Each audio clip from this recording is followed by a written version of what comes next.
सोचिए, क्या हो अगर हमारे बनाए हुए रोबोट्स हमारे ही खिलाफ हो जाएं? ये सवाल अब सिर्फ फिल्मों का नहीं रहा। आज जब आर्टिफिशियल इंटेलिजेंस यानी एआई हमारी दुनिया को इतनी तेजी से बदल रही है, तो ये सबसे ज़रूरी सवालों में से एक बन गया है। और पता है, इसका सबसे पहला और सबसे मशहूर जवाब कहाँ से आया? 80 साल पहले साइंस फिक्शन की दुनिया से। तो चलिए सीधे आज की हकीकत पर आते हैं। सरकारें हर दिन नई नई तकनीकी चुनौतियों से जूझ रही हैं। चेहरे पहचानने वाली टेक्नोलॉजी हो या फिर वो एआई जो ये तय करता है कि लोन किसको मिलेगा। हर नई चीज अपने साथ एक दुविधा लेकर आती है कि भाई इनोवेशन को बढ़ावा कैसे दें और साथ ही अपने लोगों की सुरक्षा भी कैसे पक्की करें। इसे थोड़ा और आसानी से समझते हैं। सोचिए, एक सेल्फ ड्राइविंग कार है। एक पल में उसे तय करना है कि एक्सीडेंट के समय किसे बचाना है। क्या ऐसी कार पर भरोसा किया जा सकता है? जब मशीनें इस तरह के जीवन मृत्यु वाले फैसले लेने लगें, तो उनके प्रोग्राम में, उनकी कोडिंग में कौन सी नैतिक मूल्य होने चाहिए? और हैरानी की बात यह है कि इस सवाल का सबसे असरदार ढांचा किसी सरकारी रिपोर्ट या एकेडमिक पेपर में नहीं मिलता। बिल्कुल नहीं, ये मिलता है लेखक आइजैक एसिमोव की कहानियों में। वो असल में रोबोट्स के बगावत करने वाली घिसी-पिटी कहानियों से थक चुके थे। उन्होंने सोचा, यार अगर रोबोट बनाने वाले लोग समझदार होंगे तो वो सेफ्टी के लिए कुछ रूल्स तो जरूर बनाएंगे ना। और बस इसी एक सोच से जन्म हुआ रोबोटिक्स के 3 नियमों का। ये नियम मूल रूप से रोबोट के व्यवहार को नियंत्रित करने के लिए बनाए गए थे और ये इतने इतने असरदार साबित हुए कि आज भी जब गूगल जैसी बड़ी बड़ी टेक कंपनियों में एआई एथिक्स पे बात होती है ना, तो शुरुआत हमेशा यहीं से होती। अब देखिए, इन नियमों की सबसे दिलचस्प बात है इनका क्रम, इनका सीक्वेंस। इससे एक कमांड चेन की तरह सोचिए, ठीक है? पहला नियम है जनरल, दूसरा है कर्नल और तीसरा है एक आम सैनिक। और एक सैनिक कभी भी जनरल के आदेश को टाल नहीं सकता, कभी नहीं। यही पदानुक्रम, यही रैंकिंग इन नियमों की जान है। तो सबसे ऊपर आता है पहला नियम। ये एकदम पत्थर की लकीर है। ये बिल्कुल डॉक्टरों की शपथ जैसा है। सबसे पहले कोई नुकसान ना पहुंचाओ। ये हर रोबोट के अस्तित्व का, उसकी कोर प्रोग्रामिंग का मूल सिद्धांत है। मतलब किसी भी कीमत पर इंसान को चोट नहीं पहुंचनी चाहिए, बस। ठीक है, अब आते हैं दूसरे नियम पर। यह है आज्ञा मानना। मतलब रोबोट को हमारी बात सुननी ही होगी। लेकिन यहां एक लेकिन है। अगर कोई इंसान किसी रोबोट को कहे जाओ बम फोड़ो, तो रोबोट साफ मना कर देगा। क्यों? क्योंकि जनरल यानी पहला नियम का आदेश हमेशा कर्नल यानी दूसरे नियम के आदेश से बड़ा होता है। पर सोचिए, अगर कोई इंसान रोबोट को कोई ऐसा आदेश दे जो नुकसान वाला तो नहीं पर गलत हो, अनैतिक हो, जैसे कि झूठ बोलना, बस यहीं से चीजें जटिल होना शुरू हो जाती हैं। और आखिर में है तीसरा नियम। एक रोबोट को खुद को बचाना है, क्योंकि आखिर एक टूटा हुआ रोबोट किसी काम का नहीं होता है ना। लेकिन असली ड्रामा अब शुरू होता है। अगर एक रोबोट के सामने चुनाव हो, एक इंसान को बचाए या खुद को, तो चुनाव हमेशा स्पष्ट होता है, इंसान पहले। रोबोट की अपनी सुरक्षा हमेशा हमेशा इंसानी सुरक्षा और इंसानी आदेशों के बाद आती है। तो सुनने में तो ये नियम काफी अच्छे लगते हैं ना, एक सुरक्षित भविष्य की गारंटी। लेकिन यहां एक मोड़ है, ऐसा है नहीं। आप जानते हैं, एसिमोव खुद इन नियमों के सबसे बड़े आलोचक थे, सबसे बड़े। उन्होंने दर्जनों कहानियां सिर्फ ये दिखाने के लिए लिखी कि ये नियम कितने नाजुक हैं, कितनी आसानी से तोड़े जा सकते हैं या उनका गलत मतलब निकाला जा सकता है। एक स्थिति की कल्पना कीजिए। एक मरीज है जिसे अभी अभी पता चला है कि उसके पास जीने के लिए बस कुछ ही महीने बचे हैं। अब सच सुनना एक गहरा भावनात्मक घाव दे सकता है ना? यह भी तो एक तरह का नुकसान हुआ। लेकिन डॉक्टर का आदेश है, सच बताओ। अब रोबोट क्या करे? असली सवाल यह है कि नुकसान की परिभाषा क्या है। क्या मानसिक पीड़ा शारीरिक चोट से कम है? एसिमोव हमें कोई आसान जवाब नहीं देते, वो हमें सोचने पर मजबूर करते हैं। और पता है, यही इन नियमों का असली मकसद है। ये मंजिल नहीं है, बल्कि मंजिल तक पहुंचने का एक नक्शा है। ये हमें सही जवाब नहीं देते, पर हां, ये हमें सही सवाल पूछने में मदद जरूर करते हैं। और आज के इस डिजिटल दौर में सही सवाल पूछना ही शायद सबसे जरूरी चीज है। और यही सवाल आज दुनिया भर की संसदों और सरकारी दफ्तरों में गूंज रहे हैं। जब सिविल सेवक ऑटोनोमस सिस्टम के लिए नियम बना रहे होते हैं, तो वो असल में एसिमोव की कहानियों के पात्र बन जाते हैं। वही पात्र जो तकनीक और नैतिकता के बीच एक संतुलन बनाने की कोशिश कर रहे हैं। देखिए, ये व्यवहारिक स्तर पर कैसे काम करता है। पहला नियम, नुकसान न पहुंचाना, सीधे सीधे स्वचालित हथियारों यानी कि किलर ड्रोन्स की बहस से जुड़ा है। दूसरा नियम आदेशों का पालन करना। इस पर सवाल तब उठता है जब कोई एआई किसी को सरकारी योजना से बाहर कर दे, तो जिम्मेदार कौन, एआई या उसे बनाने वाला? और तीसरा नियम अस्तित्व की रक्षा तब अहम हो जाता है जब हम पावर ग्रिड जैसे जरूरी इंफ्रास्ट्रक्चर को बचाने के लिए एआई का इस्तेमाल करते हैं। तो ये सिर्फ थियरी नहीं है, बिल्कुल नहीं, ये आने वाले नेताओं के लिए एक तरह का फ्लाइट सिम्युलेटर है। इन कहानियों को पढ़कर नीति निर्माता सीखते हैं कि आने वाली टेक्नोलॉजी का असर क्या होगा, इसका अंदाजा कैसे लगाया जाए और ऐसे नियम कैसे बनाए जाएं जो भविष्य के लिए तैयार हों। लेकिन कहानी में एक और सबसे बड़ा मोड़ अभी बाकी है। एसिमोव को एहसास हुआ कि उनके 3 नियम एक बहुत बड़ी चीज से चूक रहे थे। तब उन्होंने एक आखिरी, सबसे शक्तिशाली और हाँ, सबसे विवादास्पद नियम बनाया। एक ऐसा नियम जो बाकी सब पर भारी। इसे कहा गया शून्यवां नियम। ये नियम एक इंसान की भलाई से ऊपर उठकर पूरी मानवता की भलाई की बात करता है, और ये एक बहुत बड़ा और संभावित रूप से बहुत खतरनाक विचार है। सोचिए, एक रोबोट को पता चलता है कि एक आतंकवादी हमला होने वाला है जिसमें लाखों लोग मारे जाएंगे, और उसे रोकने का एक ही तरीका है, एक निर्दोष इंसान को नुकसान पहुंचाना। पहला नियम क्या कहेगा? नहीं। लेकिन शून्यवां नियम कहता है, लाखों लोगों को बचाने के लिए एक जान की कुर्बानी दी जा सकती है। ये नियम व्यक्तिगत सुरक्षा से हटकर अधिकतम भलाई की बात करता है, और बस यहीं पर यह सबसे ज्यादा खतरनाक हो जाता है, क्योंकि सवाल यह है कि मानवता की भलाई को परिभाषित कौन करेगा? एक मशीन? क्या हम एक एल्गोरिदम को इतनी शक्ति दे सकते हैं कि वो तय करे कि मानवता के भले के लिए किसे जीना चाहिए और किसे मरना चाहिए? तो आखिर में एसिमोव के नियमों का असली जादू उनके कोड में नहीं है, उनका जादू उस बातचीत में है, उस संवाद में है जो वो शुरू करते हैं। एक तरह से ये एक चेतावनी है। ये हमें मजबूर करते हैं कि हम तकनीक बनाने से पहले उसकी नैतिकता के बारे में सोचें। तो सवाल सिर्फ ये नहीं है कि हम क्या बना सकते हैं, असली सवाल है कि हमें क्या बनाना चाहिए। और ये बातचीत सिर्फ वैज्ञानिकों और नीति निर्माताओं के लिए नहीं है, ये हम सब के लिए है। अगली बार जब एआई के किसी नए चमत्कार के बारे में पढ़ें, तो एसिमोव को याद करके जरूर सोचना, क्या हम सही सवाल पूछ रहे हैं? इस चर्चा का हिस्सा बनना जरूरी है, ताकि हम सब मिलकर एआई के नैतिक भविष्य को आकार दे सकें। नमस्कार, आज हम एक रोबोट के अंदर झांकने वाले हैं, मतलब उसकी पूरी एनाटॉमी को समझने वाले हैं। हम उन सभी जरूरी हिस्सों को एक एक करके देखेंगे जो एक रोबोट को एक रोबोट बनाते हैं, और कोशिश करेंगे कि ये सब इतने आसान तरीके से समझें कि हमेशा के लिए याद हो जाए। तो चलिए सीधे मुद्दे पर आते हैं और सबसे पहले इसी सवाल से शुरू करते हैं। आखिर ऐसी क्या खास बात है जो किसी भी मशीन को एक रोबोट बना देती है? यही सवाल असल में हमारी पूरी बातचीत की नींव रखने वाला है। तो ये रहा आज का हमारा रोड मैप। हम सबसे पहले रोबोट की परिभाषा को समझेंगे, फिर उसके शरीर और पावर सोर्स पर बात करेंगे। उसके बाद देखेंगे कि वो दुनिया को महसूस कैसे करता है, फिर उस पर एक्शन कैसे लेता है, और हाँ, सबसे जरूरी उसके दिमाग यानी कंट्रोल सिस्टम के बारे में भी जानेंगे। और आखिर में इन सबको एक साथ जोड़कर देखेंगे।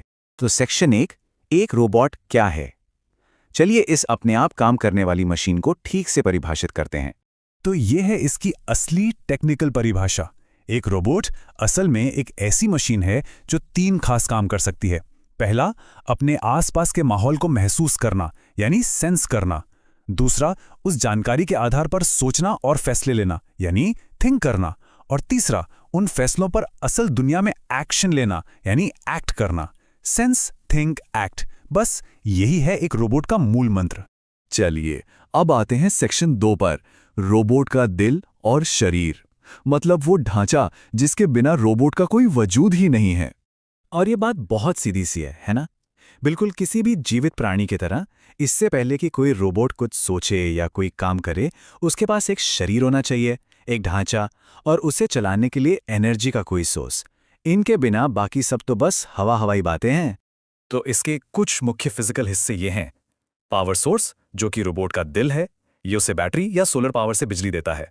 फिर आता है मैनिपुलेटर, जिसे हम रोबोट की बाह कह सकते हैं, जो उसे हिलने डुलने और चीजों तक पहुंचने में मदद करती है। और आखिर में उस बाह के सिरे पर होता है एंड इफेक्टर, जो उसकी हथेली या कोई खास औजार हो सकता है, जैसे कुछ पकड़ने के लिए ग्रिपर या वेल्डिंग टॉर्च। अब अगला सेक्शन, दुनिया को महसूस करना। शरीर तो बन गया, पर एक रोबोट अपने आसपास की दुनिया को आखिर समझता कैसे है? देखिए, समझदारी से काम करने के लिए रोबोट के लिए अपने आसपास की दुनिया को समझना बेहद जरूरी है। और सेंसर्स ही वो खिड़कियां और दरवाजे हैं जहां से बाहर की दुनिया की सारी जानकारी रोबोट के अंदर आती है। यही वो रॉ डेटा होता है जिसे रोबोट का दिमाग इस्तेमाल करके फैसले लेता है। तो रोबोट के पास कई तरह के सेंसर होते हैं। विजन सेंसर यानी कैमरे जो रोबोट की आंखों का काम करते हैं। प्रॉक्सिमिटी सेंसर जो बिना छुए ही चीजों का पता लगा लेते हैं, बिल्कुल जानवरों की मूंछों की तरह। प्रोप्रियोसेप्टिव सेंसर रोबोट को ये बताते हैं कि उसके अपने हाथ पैर इस वक्त कहाँ है। और फोर्स सेंसर ये उसे दबाव मापकर एक तरह से छूने का एहसास कराते हैं। ठीक है, तो सेक्शन 4 चलना और काम करना, मतलब जो सोच लिया है उस फैसले को असलियत में कैसे बदलना है। यहां पर एक्चुएटर और इफेक्टर के बीच का फर्क समझना बहुत जरूरी है। ये थोड़ा टेक्निकल लग सकता है पर है बहुत सिंपल। एक्चुएटर को रोबोट की मांसपेशी समझ लीजिए, जैसे कि मोटर जो बिजली को हरकत में बदलती है। वहीं इफेक्टर रोबोट का असली हाथ या औजार है जो दुनिया पर सीधा असर डालता है। तो एक्चुएटर हरकत पैदा करता है और इफेक्टर उस हरकत से काम करता है।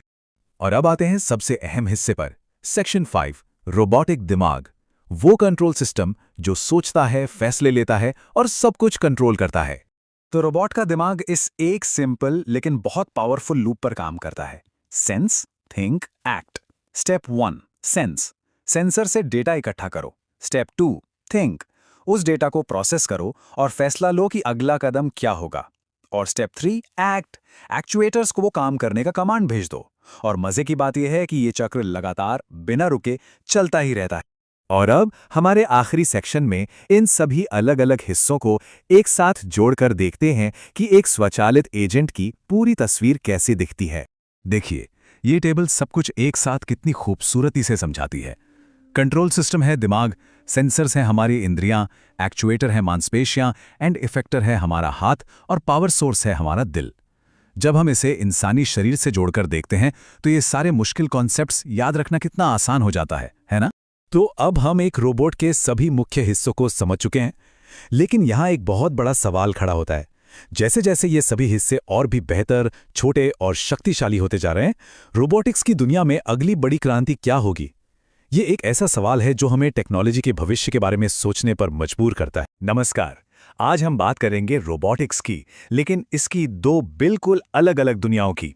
एक दुनिया वो है जहां हमारी कारें बनती है और दूसरी वो है जहां जंग लड़ी जाती है। तो सवाल यह है कि ये एक ही टेक्नोलॉजी हमारे भविष्य को बना सकती है या बिगाड़ भी सकती है। आइए इसी को समझते हैं। ये सवाल शायद आज की टेक्नोलॉजी का सबसे बड़ा सवाल है ना?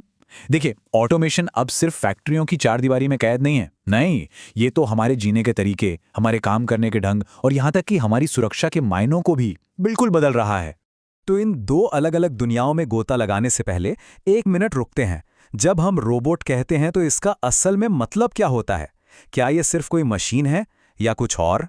बिल्कुल सीधे और सरल शब्दों में कहें तो रोबोट एक ऐसी मशीन है जिसे प्रोग्राम किया जा सकता है ताकि वो मुश्किल से मुश्किल काम भी अपने आप कर सके।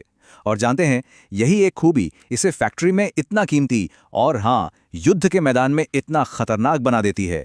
तो चलिए पहली दुनिया से शुरुआत करते हैं। एक ऐसी जगह जो हम सब के लिए शायद ज्यादा जानी पहचानी है, हमारी इंडस्ट्रीज। यहां रोबोटिक्स दशकों से धीरे धीरे अपनी पकड़ मजबूत कर रहा है। सोचिए जरा, गाड़ियां बनाने से लेकर हमारे फोन के अंदर के छोटे छोटे पार्ट्स को जोड़ने तक ये रोबोट्स आज इंडस्ट्रियल दुनिया की रीढ़ बन गए हैं। और क्यों न बने, ये थकते नहीं, कोई गलती नहीं करते, जिससे प्रोडक्शन की स्पीड और क्वालिटी दोनों ही एक अलग लेवल पर पहुंच गई हैं। अब जरा इस ऑटोमेटेड असेंबली लाइन पर एक नजर डालिए। यहां हर एक काम, वेल्डिंग से लेकर पेंटिंग और फिर असेंबली तक, सब रोबोट्स के हवाले हैं। और इसका नतीजा ये है कि जो कार कुछ साल पहले बनाने में घंटों लगते थे, वो अब मिनटों में तैयार हो जाती है, और वो भी बिना किसी इंसानी गलती के, जीरो एरर के साथ। तो अब चलते हैं हमारी दूसरी दुनिया की तरफ। एक ऐसी जगह जहां दांव बहुत ऊंचे हैं और टेक्नोलॉजी का रोल कहीं ज्यादा पेचीदा है। जी हां, हम बात कर रहे हैं जंग के मैदान की। यहां पर रोबोट्स के मोटे तौर पर 2 रूप देखने को मिलते हैं। पहले हैं यूएवीज, जिन्हें हम और आप ड्रोन्स के नाम से जानते हैं। ये आसमान से नजर रखते हैं। और दूसरे हैं यूजीवीज, यानी वो गाड़ियां जो जमीन पर चलती हैं और उन खतरनाक कामों को करती हैं जहां किसी इंसान को भेजना जान जोखिम में डालने जैसा है।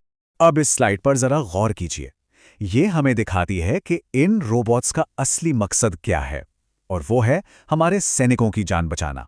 ये मशीनें जासूसी करने से लेकर बम डिफ्यूज करने तक वो हर काम करती हैं जो किसी भी इंसान के लिए जानलेवा साबित हो सकता है। ठीक है, तो हमने फैक्ट्री और जंग के मैदान दोनों को अलग अलग देख लिया। अब इन दोनों को एक साथ रखकर देखते हैं इनके फायदे क्या हैं जो दोनों में कॉमन है, और वो कौन सी चुनौतियां हैं जिनका सामना दोनों को करना पड़ रहा है। देखिए, चाहे फैक्ट्री हो या फिर जंग का मैदान, रोबोट्स उन कामों के लिए बिल्कुल परफेक्ट हैं जो इंसानों के लिए या तो बहुत बोरिंग हैं या फिर बहुत गंदे और खतरनाक। सीधी सी बात है, वो हमारी सेफ्टी बढ़ाते हैं और परफॉर्मेंस को उस लेवल पर ले जाते हैं जिसके बारे में पहले हम सोच भी नहीं सकते थे। लेकिन कहानी का एक दूसरा पहलू भी है। हमेशा की तरह ये टेक्नोलॉजी बहुत महंगी है, इससे लोगों की नौकरियां जाने का खतरा है। और सबसे बड़ा सवाल, एक नैतिक सवाल, कि जब कोई मशीन जिंदगी और मौत का फैसला लेने लगे तो उसकी जिम्मेदारी कौन लेगा, मशीन या उसे बनाने वाला? तो फैक्ट्री से लेकर फ्रंट लाइन तक हमने रोबोटिक्स के सफर को देखा।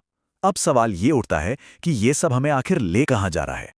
और यहीं इस पूरी चर्चा का निचोड़ छिपा है। सोचिए, वही टेक्नोलॉजी जो एक वेयरहाउस में सामान उठा रही है, उसी टेक्नोलॉजी को जंग के मैदान में हथियार उठाने के लिए भी इस्तेमाल किया जा सकता है। ये इस टेक्नोलॉजी की दोधारी तलवार है।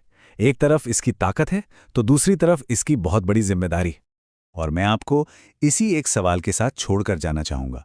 जैसे जैसे ये मशीनें और ज्यादा होशियार और आज़ाद होती जा रही हैं, समाज के तौर पर ये हमें और आपको ही तय करना होगा कि इनके इस्तेमाल के नियम कायदे क्या होंगे। भविष्य तो ऑटोमेटेड है, ये तय है, लेकिन उसे सही शक्ल देना ये हमारी जिम्मेदारी। तो दोस्तों नमस्कार, आज बात करते हैं एक ऐसी टेक्नोलॉजी की जो हमारे सबसे पुराने कामों में से एक यानी खेती को पूरी तरह से बदलने वाली है। जी हाँ, हम बात कर रहे हैं एग्रीकल्चरल रोबोटिक्स की। तो चलिए इस चर्चा की शुरुआत एक बहुत बड़े सवाल से करते हैं। क्या एक रोबोट सच में दुनिया भर में जो खाने का संकट है उसे हल कर सकता है? ये सवाल सुनने में भले ही बड़ा लगे, लेकिन इसका जवाब जानना बहुत ही दिलचस्प है। तो आज हम क्या क्या देखने वाले हैं। सबसे पहले समझेंगे कि ये रोबोटिक किसान आखिर हैं क्या। फिर देखेंगे कि ये खेतों में असल में करते क्या हैं, इनके फायदे क्या हैं और क्या मुश्किलें आ रही हैं। और आखिर में बात करेंगे कि खेती का भविष्य कैसा होने वाला है। तो चलिए सबसे पहले हिस्से से शुरू करते हैं और समझते हैं कि जब हम खेती के इस नए दौर की बात कर रहे हैं तो इसका असल में मतलब क्या है। तो ये एग्री रोबोटिक्स है क्या चीज़? देखिए, इसका सीधा सा मतलब है खेतीबाड़ी के कामों में रोबोट्स, ऑटोमेशन और हाँ, आर्टिफिशियल इंटेलिजेंस मतलब एआई का इस्तेमाल करना। मकसद बस इतना है कि काम ज़्यादा तेज़ी से हो और ज़्यादा बेहतर तरीके से हो। मतलब ये वो टेक्नोलॉजी है जो खेती को कह सकते हैं स्मार्ट बना रही है। लेकिन सवाल ये है कि भाई इसकी ज़रूरत आज ही क्यों आन पड़ी? देखिए, ये कोई शौक नहीं है, ये एक मजबूरी बनती जा रही है। एक तरफ दुनिया की आबादी बढ़ रही है, दूसरी तरफ खेतों में काम करने वाले लोग कम हो रहे हैं, ऊपर से क्लाइमेट चेंज की मार अलग है। इन सब वजहों से हमें खेती के पुराने तरीकों से आगे बढ़कर कुछ नया, कुछ स्मार्ट सोचना ही होगा। तो थ्योरी तो समझ आ गई, अब जरा प्रैक्टिकल पर आते हैं। चलिए देखते हैं कि ये मशीनें सिर्फ कागजों पर नहीं बल्कि असल खेतों में क्या कमाल कर रही हैं। और इनमें सबसे पहले आते हैं ये मॉडर्न, कह लीजिए मेहनतकश, ये हैं ऑटोनॉमस ट्रैक्टर्स, यानी ऐसे ट्रैक्टर जिन्हें चलाने के लिए किसी ड्राइवर की ज़रूरत ही नहीं है। और ये सिर्फ चलते नहीं हैं, सोचिए, जीपीएस की मदद से ये एकदम सीधी लाइन में खेत की जुताई कर सकते हैं, बीज बो सकते हैं और तो और मिट्टी की जांच के लिए सैंपल तक इकट्ठा कर सकते हैं, और ये सब कुछ बिना किसी इंसानी गलती की गुंजाइश के। अच्छा, तो जमीन की बात हो गई, अब जरा आसमान की तरफ देखते हैं। यहां आते हैं एआई से चलने वाले ड्रोन्स। ये ड्रोन सही मायनों में किसानों की आसमान में मौजूद आंखें हैं। ये ऊपर से ही देखकर बता देते हैं कि भाई फसल के किस हिस्से में कोई बीमारी लग रही है या कहाँ पानी कम है। इसका फायदा क्या होता है? फायदा यह है कि किसान सिर्फ और सिर्फ उसी जगह पर कीटनाशक या खाद डालते हैं जहां उसकी सच में ज़रूरत है, फालतू की बर्बादी नहीं। अच्छा, तो ये सब टेक्नोलॉजी तो बहुत बढ़िया है, पर सवाल ये है कि इससे हासिल क्या होता है। चलिए अब फायदों पर नजर डालते हैं कि एक ज्यादा पैदावार वाला भविष्य कैसा दिख सकता है। ये जो आप देख रहे हैं ना, ये पुराने और नए तरीकों के बीच का फर्क बिल्कुल साफ कर देता है। देखिए, पारंपरिक खेती में बहुत ज्यादा मेहनत और वक्त लगता था। वहीं रोबोटिक खेती 24 घंटे सातों दिन काम कर सकती है। इससे पानी, खाद, इन सब चीज़ों की बर्बादी भी कम होती है। और सबसे बड़ी बात, हर फैसला अंदाजे पर नहीं बल्कि डेटा के आधार पर लिया जाता है। नतीजा, पैदावार का बढ़ना तय है। अब जरा इस एक नंबर पर गौर कीजिए, 70%। ड्रोन जैसी सटीक टेक्नोलॉजी से कीटनाशकों का इस्तेमाल 70% तक कम हो सकता है। सोचिए, यह हमारे पर्यावरण के लिए कितनी कितनी बड़ी बात है। और आखिरकार वो चीज़ जो सबसे ज्यादा मायने रखती है, पैदावार। ये चार्ट एकदम साफ साफ दिखा रहा है कि रोबोटिक खेती में पारंपरिक तरीकों के मुकाबले कहीं ज्यादा फसल उगाने की ताकत है। और इसका सीधा सा मतलब है कम जमीन और कम संसाधनों में ज्यादा लोगों का पेट भरना। लेकिन रुकिए, हर कहानी के दो पहलू होते हैं, है ना? सब कुछ इतना अच्छा है तो फिर ये टेक्नोलॉजी हर खेत में क्यों नहीं है? चलिए अब उन चुनौतियों पर नजर डालते हैं जो इस रास्ते में खड़ी हैं।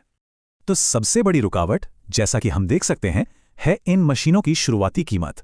ये बहुत ज्यादा है। करीब 45% लोग इसी वजह से पीछे हट जाते हैं। इसके बाद आता है टेक्निकल स्किल की कमी, मतलब इन्हें चलाने और मेंटेन करने का ज्ञान। और हाँ, किसानों के खेत का जो डेटा इकट्ठा होता है उसकी सुरक्षा भी एक बहुत बड़ी चिंता का विषय है। और ये जो बात आप पढ़ रहे हैं, ये इस मुश्किल को बहुत अच्छे से बयां करती है कि तकनीक तो अविश्वसनीय है, लेकिन ये उस छोटे किसान की सच्चाई से बहुत दूर है जो किसी तरह अपना गुजारा कर रहा है। बिल्कुल सही बात है। हालांकि अब एक अच्छी बात यह भी हो रही है कि सिर्फ बड़े खेतों के लिए ही नहीं, बल्कि छोटे किसानों को ध्यान में रखकर भी खास तरह के मॉड्यूलर समाधान बनाए जा रहे हैं। तो फिर रास्ता क्या है? आगे कैसे बढ़ा जाए? देखिए, इन चुनौतियों का समाधान इन कदमों में ही छिपा है। पहला, सरकार की तरफ से मदद मिले, जैसे कि ग्रांट्स और सब्सिडी, ताकि ये टेक्नोलॉजी सस्ती हो। दूसरा, किसानों को ट्रेनिंग दी जाए ताकि वो इन सिस्टम्स को चला सकें। तीसरा, डेटा की सुरक्षा के लिए कड़े नियम कानून बने। और चौथा, ऐसी पॉलिसीज बने जो इस टेक्नोलॉजी को अपनाने में मदद करें। तो चलिए, अब हम अपने आखिरी पड़ाव पर पहुंच गए हैं। यहाँ हम अब तक की सारी बातों को जोड़कर देखेंगे कि खेती का भविष्य आखिर किस तरफ जा रहा है। ये जो टाइमलाइन है, ये दिखाती है कि ये बदलाव कोई एक रात में नहीं आने वाला। ये धीरे धीरे होगा। अभी हम बिल्कुल शुरुआती दौर में हैं। शायद अगले 5 से 10 सालों में ऑटोमेटिक ट्रैक्टर और ड्रोन काफ़ी आम हो जाएंगे। और हो सकता है कि 20 साल बाद हम पूरी तरह से स्मार्ट, डेटा से चलने वाले ऑटोमेटेड खेत देखें। और हाँ, ये बात समझनी बहुत बहुत ज़रूरी है। इस पूरी क्रांति का मकसद किसानों को उनकी ज़मीन से हटाना नहीं है, बिल्कुल नहीं, बल्कि उन्हें ऐसे ज़बरदस्त टूल्स देना है जिससे वो अपना काम और भी अच्छे और भी असरदार तरीके से कर सकें। ये इंसान और मशीन की एक पार्टनरशिप है। और आखिर में हम इस चर्चा को एक सवाल के साथ खत्म करना चाहेंगे, एक ऐसा सवाल जिस पर सोचना जरूरी है कि जैसे जैसे हमारे खेत ज्यादा स्मार्ट और ऑटोमेटेड होते जाएंगे, तो एक परफेक्ट फसल की, एक भरपूर फसल की असली कीमत क्या होगी? तो चलिए इस पर बात करते हैं। कभी सोचा है कि एक सर्जन, एक साइंटिस्ट और एक अंतरिक्ष यात्री, इन तीनों में क्या बात कॉमन हो सकती है? जवाब है रोबोटिक्स। और नहीं, ये अब कोई साइंस फिक्शन फिल्मों की बात नहीं रही। ये एक ऐसी हकीकत है जो हमारी दुनिया को हमारे शरीर के अंदर से लेकर अंतरिक्ष की गहराइयों तक हर तरह से बदल रही है। सुनने में ये एक पहेली जैसा लगता है ना? लेकिन इसका जवाब हमारी दुनिया को बदलने की ताकत रखता है। इन तीनों बिल्कुल अलग अलग लगने वाली चीजों को एक ही क्रांतिकारी टेक्नोलॉजी आपस में जोड़ती है। और आज हम इन्हीं 3 रोमांचक मोर्चों के बारे में जानेंगे। तो चलिए अपनी यात्रा की शुरुआत करते हैं सबसे करीबी और कह सकते हैं सबसे पेचीदा जगह से, यानी खुद इंसान के शरीर से। यहाँ हम देखेंगे कि कैसे रोबोट्स ऑपरेशन थिएटर में एक क्रांति ला रहे हैं। स्क्रीन पर ये जो तुलना है वो साफ साफ दिखाती है कि ये बदलाव कितना बड़ा है। देखिए, पारंपरिक सर्जरी में हमेशा इंसान के हाथ की एक सीमा होती थी। हाथ थोड़ा काम जाए, उसका हल्का सा भी खतरा रहता था। लेकिन अब द विंची जैसे सर्जिकल सिस्टम्स की मदद से डॉक्टर्स वो काम भी कर पा रहे हैं जो पहले लगभग नामुमकिन लगते थे। और इसका नतीजा, बहुत छोटे चीरे, कम दर्द और मरीज पहले से कहीं ज्यादा तेजी से ठीक हो रहे हैं। तो ये काम करता कैसे है? अच्छा, इसे एक बहुत ही एडवांस्ड वीडियो गेम की तरह सोचिए। बस यहाँ दांव पर किसी की जिंदगी होती है। सर्जन एक कंसोल पर बैठकर शरीर के अंदर का 3D हाई डेफिनेशन व्यू देखते हैं। वो जॉयस्टिक जैसे कंट्रोलर से जो भी हरकत करते हैं, रोबोट की भुलाएं उसे हूबहू लेकिन बिना किसी कंपन के शरीर के अंदर दोहराती हैं। और ये जो रोबोटिक कलाइयां हैं, ये 360 डिग्री तक घूम सकती हैं, जो किसी भी इंसान के लिए नामुमकिन है।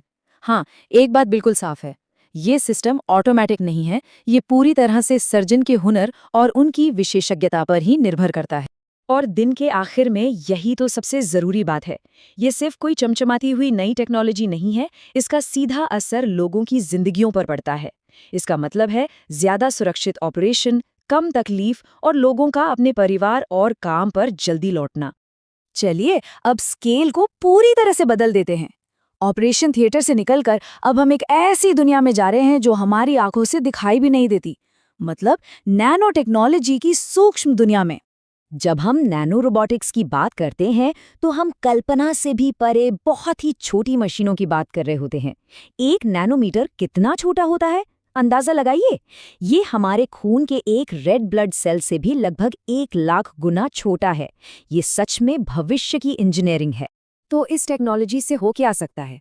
कल्पना कीजिए कि हमारे खून में नन्हे नन्हे डॉक्टर तैर रहे हैं। ये नैनोबॉट्स किसी पनडुब्बी की तरह सीधे कैंसर वाली कोशिकाओं को ढूंढकर खत्म कर सकते हैं। और अच्छी बात यह है कि वो स्वस्थ कोशिकाओं को कोई नुकसान नहीं पहुंचाएंगे। या सोचिए, ये अल्जाइमर बीमारी से जुड़े दिमागी प्लाक को साफ कर रहे हैं। ये सब आने वाले कल की दवा का एक खाका है। अब एक बार फिर से स्केल को बदलते हैं, लेकिन इस बार सूक्ष्म से विशाल की ओर। हम इंसान के शरीर से निकलकर ब्रह्मांड की अनंत गहराइयों में जा रहे हैं, जहां रोबोट हमारे प्रतिनिधि बनकर खोज कर रहे हैं। ये टाइमलाइन दिखाती है कि हमने कितनी लंबी यात्रा तय की है। 1960 के दशक में हम सिर्फ दूसरे ग्रहों के पास से गुजर पाते थे। फिर 90 के दशक में सोजॉर्नर मंगल पर सफलतापूर्वक चलने वाला पहला रोवर बना। 2010 में क्यूरियोसिटी अपनी मोबाइल केमिस्ट्री लैब के साथ वहां की चट्टानों का विश्लेषण करने लगा। और आज परसिवियरेंस रोवर वहां प्राचीन जीवन के निशान खोज रहा है। हर दशक में ये रोबोट हमारी पहुंच को और भी आगे बढ़ा रहे हैं। तो सवाल उठता है कि हम इंसानों को भेजने की बजाय रोबोट क्यों भेजते हैं? ये टेबल सब कुछ साफ कर देती है।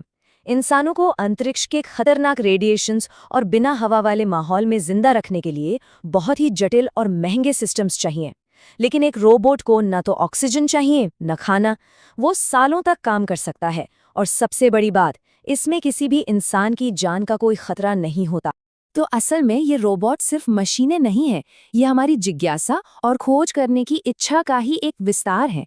ये उन जगहों पर हमारी आंखें और हाथ हैं जहां हमारा शरीर कभी नहीं पहुंच सकता। तो हमने देखा कि कैसे रोबोट हमारे शरीर के अंदर, हमारे सेल्स के लेवल पर और हमसे लाखों किलोमीटर दूर अंतरिक्ष में काम कर रहे हैं। अब इन सब को जोड़कर देखते हैं कि इंसान और रोबोट के बीच का ये रिश्ता हमें भविष्य में कहाँ ले जा रहा है। ये एक बहुत गहरी बात है जो इस पूरी चर्चा का सार है। रोबोटिक्स का लक्ष्य इंसानों की जगह लेना नहीं है, बल्कि हमारी क्षमताओं को और भी ज्यादा बढ़ाना है। ये हमें वो काम करने के काबिल बनाता है जो हमने कभी सोचा भी नहीं था। और इस प्रक्रिया में ये इंसान होने के मायने ही बदल रहा है। और ये हमें इस आखिरी सवाल पर छोड़ जाता है, जब रोबोट हमारे साथी बन रहे हैं तो अगला पड़ाव क्या होगा? क्या हम मिलकर उम्र को मात दे पाएंगे, या शायद पहली आर्टिफिशियल चेतना का निर्माण करेंगे? भविष्य की संभावनाएं अनंत हैं, और ये रोमांचक यात्रा तो अभी बस शुरू हुई है। नमस्कार, चलिए आज बात करते हैं एक ऐसे टॉपिक की जो भारत के भविष्य की पूरी तस्वीर बदल सकता है। जी हाँ, हम बात कर रहे हैं रोबोटिक्स और ऑटोमेशन की। तो चलिए सबसे पहले कुछ आंकड़ों पर नजर डालते हैं, और ये आंकड़े सच कहूं तो चौंकाने वाले हैं। देखिए, दक्षिण कोरिया में हर 10,000 कर्मचारियों पर 932 रोबोट हैं। दुनिया का औसत भी 113 है। और भारत में ये संख्या है सिर्फ 3। जी हाँ, सिर्फ 3। ये कोई छोटा मोटा आंकड़ा नहीं है, ये एक बहुत बड़ी चेतावनी है। तो सवाल ये है कि आखिर भारत इस दौड़ में इतना पीछे क्यों है? क्या वजह है? चलिए उन असली रुकावटों को समझने की कोशिश करते हैं जो हमारे रास्ते में खड़ी हैं। देखिए, ये सारी चुनौतियां ना एक दूसरे से जुड़ी हुई हैं, एक तरह का चक्र है। सबसे पहली और बड़ी बात, पैसा। रोबोट्स लगाने का शुरुआती खर्चा ही बहुत ज़्यादा है। अच्छा, मान लीजिए पैसा जुटा भी लिया, तो फिर उन्हें चलाने के लिए ट्रेन लोग कहाँ से लाएं? उनकी कमी है। और तो और देश में रिसर्च और डेवलपमेंट का जो इकोसिस्टम है वो भी उतना मजबूत नहीं है। और शायद सबसे ज़रूरी बात, हमारी इकोनॉमी की जो रीढ़ हैं, हमारे छोटे और मंझले उद्योग, उन तक तो इसकी जानकारी और फायदे पहुंचे ही नहीं। और ये बात साफ कर देती है कि मामला कितना गंभीर है। ये सिर्फ कोई टेक्नोलॉजी अपग्रेड करने की बात नहीं है, ये हमारी आर्थिक ज़रूरत बन चुका है। अगर आज हमने सही कदम नहीं उठाए ना, तो यकीन मानिए आने वाले समय में भारत दुनिया की इस रेस में बहुत बहुत पीछे रह जाएगा। हाँ, तो सवाल बहुत ज़रूरी है, क्योंकि इन चुनौतियों के बावजूद अगर हम इनके पार देख पाएं, तो एक ऐसी दुनिया है जहां भारत के लिए मौके ही मौके हैं, ज़बरदस्त संभावनाएं हैं। तो चलिए अब जरा उस भविष्य की एक झलक देखते हैं, पता करते हैं कि ऑटोमेशन असल में भारत के लिए क्या-क्या कमाल कर सकता है, कौन-कौन से दरवाजे खोल सकता है। अच्छा, जब भी ऑटोमेशन की बात होती है, तो सबसे पहला डर मन में क्या आता है? नौकरियों का, कि नौकरियां चली जाएंगी। और ये डर, ये चिंता बिल्कुल जायज़ है। देखिए, हर सिक्के के दो पहलू होते हैं। एक तरफ तो ये वादा है कि प्रोडक्टिविटी बढ़ेगी, काम करने की जगहें ज़्यादा सुरक्षित होंगी और एकदम नई तरह की स्किल वाली जॉब्स पैदा होंगी। लेकिन दूसरी तरफ ये भी सच है कि कुछ समय के लिए कुछ नौकरियां जाएंगी और एक बहुत बड़ी चुनौती होगी लाखों लोगों को नए स्किल सिखाने की। तो ये बदलाव सबसे ज़्यादा असर कहाँ डालेगा? ये आंकड़े हमें एक साफ तस्वीर दिखाते हैं। सबसे बड़ा हिस्सा, जैसा कि उम्मीद थी, मैन्युफैक्चरिंग का है। लेकिन जरा ध्यान दीजिए, हेल्थ केयर, खेतीबाड़ी और लॉजिस्टिक्स, इन सेक्टर्स में भी एक क्रांति लाने का कितना जबरदस्त पोटेंशियल है। जरा सोच कर देखिए, हमारे खेतों में छोटे छोटे बॉट्स घूम रहे हैं जो एकदम सटीक तरीके से सिर्फ उसी पौधे को पानी और खाद दे रहे हैं जिसे जरूरत है। इससे क्या होगा? फसल की पैदावार बढ़ेगी, पानी और खाद की बर्बादी रुकेगी। मतलब ये टेक्नोलॉजी सचमुच हमारे लाखों किसानों की जिंदगी में एक बड़ा बदलाव ला सकती है। और हेल्थ केयर की बात करें तो यहाँ तो इसका असर और भी गहरा है। जरा ये सीन सोचिए, दिल्ली में एक टॉप सर्जन बैठा है और वो एक रोबोट की मदद से बिहार के किसी छोटे से गांव में एक मरीज का बहुत ही मुश्किल ऑपरेशन कर रहा है। मतलब बेहतरीन इलाज अब देश के कोने कोने तक पहुंच सकता है। ये सिर्फ टेक्नोलॉजी नहीं है, ये जिंदगियां बचाने का एक नया तरीका है। तो फिर सवाल वही है, इस सपने को हकीकत कैसे बनाया जाए? चलिए अब उस रोड मैप पर नजर डालते हैं जो हमें इस मंजिल तक पहुंचा सकता है। इसका जवाब एक बहुआयामी रणनीति में है। मतलब एक साथ 4 मोर्चों पर काम करना होगा। पहला, सरकार की तरफ से सही पॉलिसी और सपोर्ट मिले। दूसरा, एक राष्ट्रीय स्किल डेवलपमेंट मिशन हो जो हमारी वर्कफोर्स को आने वाले कल के लिए तैयार करे। तीसरा, रिसर्च के लिए सरकार और प्राइवेट कंपनियां साथ मिलकर काम करें। और चौथा, जो कि बहुत जरूरी है, वो है मेक इन इंडिया रोबोट्स को बढ़ावा देना। और ये जो 1 नंबर है ना, ये अपने आप में पूरी कहानी कहता है। R&D यानी रिसर्च और डेवलपमेंट पर GDP का 2.5% खर्च करने का टारगेट, ये वो बुनियाद है जिस पर भारत का टेक्नोलॉजी वाला भविष्य खड़ा होगा। इसे खर्चा नहीं समझना चाहिए, ये एक बहुत ज़रूरी इन्वेस्टमेंट है आत्मनिर्भर बनने के लिए। यहाँ एक और बात समझना बहुत ज़रूरी है, हम आंख बंद करके दूसरे देशों को कॉपी नहीं कर सकते। उनकी और हमारी ज़रूरतें अलग हैं। देखिए, बाकी बड़े देश शायद बड़ी बड़ी इंडस्ट्रीज़ पर फोकस करते हैं, लेकिन हमें एक ऐसा मॉडल बनाना होगा जो हमारे छोटे उद्योगों, हमारे SMEs और हमारी खेती को मजबूत करे। और ये तभी होगा जब सरकार और प्राइवेट सेक्टर मिलकर काम करेंगे और स्किल डेवलपमेंट ज़मीनी स्तर तक पहुंचेगा। तो ये सारी बातें हमें एक बहुत ही अहम मोड़ पर ले आती हैं।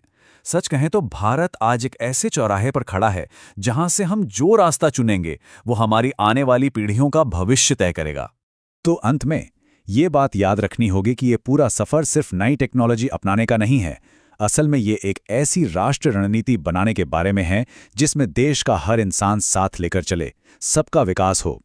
असली चैलेंज रोबोट बनाना नहीं है, असली चैलेंज तो एक ऐसा भविष्य बनाना है जहां इंसान और मशीन मिलकर आगे बढ़ सकें। तो आखिर में एक सवाल उठता है, ऑटोमेशन भारत के लिए एक सुनहरा मौका बनेगा या फिर एक बहुत बड़ी चुनौती? देखिए, इस कहानी का अंत पहले से लिखा हुआ नहीं है। इससे वो फैसले लिखेंगे जो आज लिए जाएंगे, और इसका जवाब हम सब पर निर्भर करता है।